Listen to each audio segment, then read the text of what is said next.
Resort के जो chef हैं मनवीर सिंह चौहान इस वक्त हमारे साथ मौजूद हैं, उनसे बात करते हैं। मनवीर, 18 तारीख को क्या हुआ था रिसोर्ट में?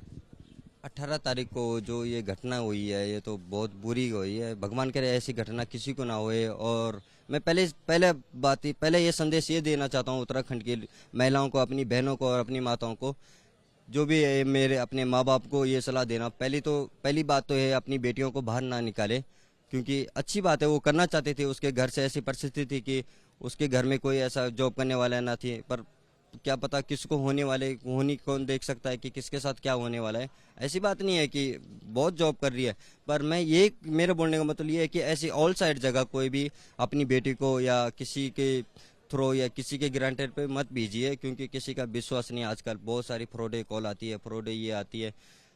आप कब से वहाँ काम कर रहे थे और उस दिन क्या हुआ था? मैं 14 तारीख को आया था। 14 तारीख को 5 बजे मैं रिजॉर्ट में पहुंचा हूँ वहाँ पे। 14 तारीख से मेरी वहाँ पे ज्वाइनिंग है, और चाहे तो मेरे पास उसका वो भी प्रूफ भी है, मैं दिखा सकता हूँ आपको, ऐसा कुछ नहीं है। तो वहाँ पे ये ऐसा हुआ। 18 तारीख को क्या हुआ, 18 तारीख की घटना बताता हूँ मैं। 18 तारीख को ये शाम की कम से कम 6:30 बजे की बात है। 6:30 बजे की बात है। मैं तो बाहर जा रखा था, मैं रिजॉर्ट में नहीं था।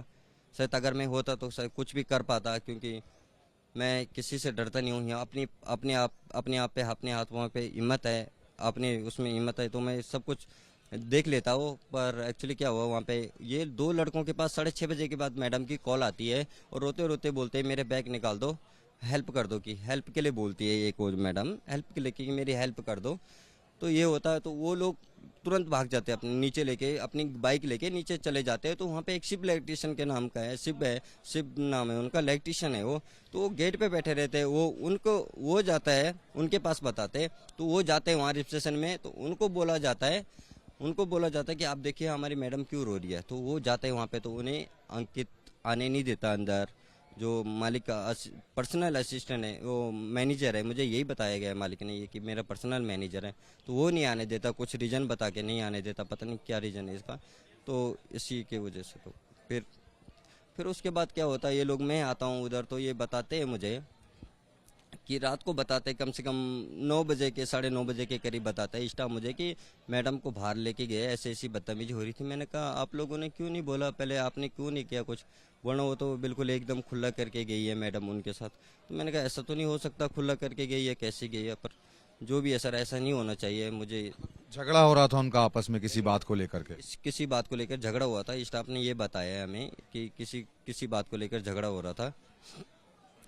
और फिर उसके बाद वो मुझे तो कॉल अंकित अंकित जी की कॉल आती है मुझे 8:30 बजे के करीब। ये लोग अंकित जी बोलते हैं कि मुझे कि मैं आ रहा हूँ, हमारा 4 लोगों का खाना रेडी करके रख दो। मैंने कहा ठीक है मैं रेडी करके दे दूँ, मैं शेफ हूँ तो मुझे कॉल करेंगे कि हमारा खाना रेडी करके रख दो। तो मैंने उनका खाना रेडी करके लगा दिया था। उस दिन मैंने उनके लिए मलाई कोफ्ता बनाया था, और स्टाफ में मैंने आलू सोयाबीन और चिकन बनाया था। जो मैडम वो आते हैं तो उनके लिए तो वो मेरे पास आते हैं अंकित जी कि मेरे मैडम का खाना दे दो, मैं लेके जाता हूँ। मैंने उसको ये बोला है, मैंने कहा तू मैडम का खाना क्यों लेके जा रहा है, हमारे पास सर्विस वाले लड़के हैं तो वो ले जाएगा। तो उसने नहीं माना, वो खुद लेके चला गया। मैंने कहा चलो ठीक है, सर्विस वाला तुम्हारा खाना लगाए, तुम मैडम का खाना लगाएगी। हमें अगर ऐसा पता होता तो हम कुछ ना कुछ करते।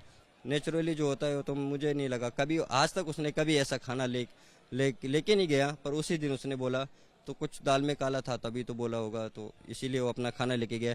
अब वो रूम में खाना लेके जाता है, तो रूम में खाना तो मैडम पता नहीं थी या नहीं थी, हमने देखा नहीं है। स्टाफ कहता है कि वो स्टाफ का कहता है कहना था कि वो आई नहीं आई है, पता नहीं है।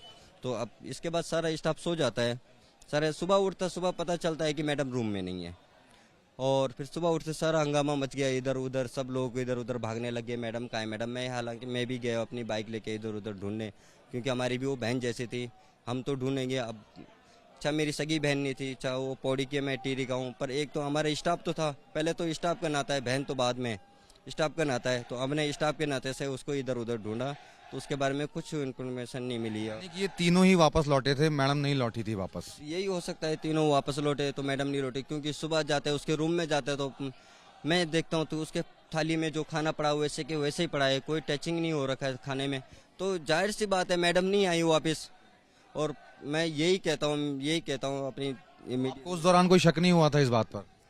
मुझे इस बात पे शक तो हुआ था, पर मैंने कहा क्या पता ऐसा ना हो, भगवान करे ऐसा नहीं होना चाहिए कि मैडम नहीं आए। तो मैंने नहीं दिया इसका, तो सारा स्टाफ उसके बाद सो गया सर। उस रिजॉर्ट के अंदर कुछ ऐसी एक्टिविटीज भी चलती थी, लड़कियों के आने जाने का कोई सिलसिला भी था? नहीं, ऐसा कुछ एक्टिविटी नहीं थी, ऐसा कुछ एक्टिविटी नहीं थी वहाँ पे जो लड़कियों का वो आना जाना है। क्योंकि मैं 14 तारीख को ज्वाइनिंग हुआ, तो 14 से 18 तारीख तक तब तक ये हो गया। तो फिर उसके बाद पता चल गया गांव वालों से कि इसका कैरेक्टर अच्छा नहीं है, ये नहीं है, वो नहीं है, फिर क्या बताऊँ सर। थे रिसोर्ट के शेफ जिन्होंने हमें बताया कि जो कातिल थे, यानी कि रिसोर्ट का जो मालिक था, उसने कर्मचारियों के साथ मिलकर के अंकिता की जो हत्या थी उसको अंजाम दिया, और जो खाना था वो भी मंगवाया साजिश के तहत। तो फिलहाल पुलिस ने तीनों को हिरासत में लिया हुआ है, तीनों गिरफ्तार है, तीनों रिमांड पर है और उनसे लगातार पूछताछ की जा रही है। कैमरामैन आदर्श नायर के साथ मनोज वर्मा, एबीपी न्यूज, ऋषिकेश।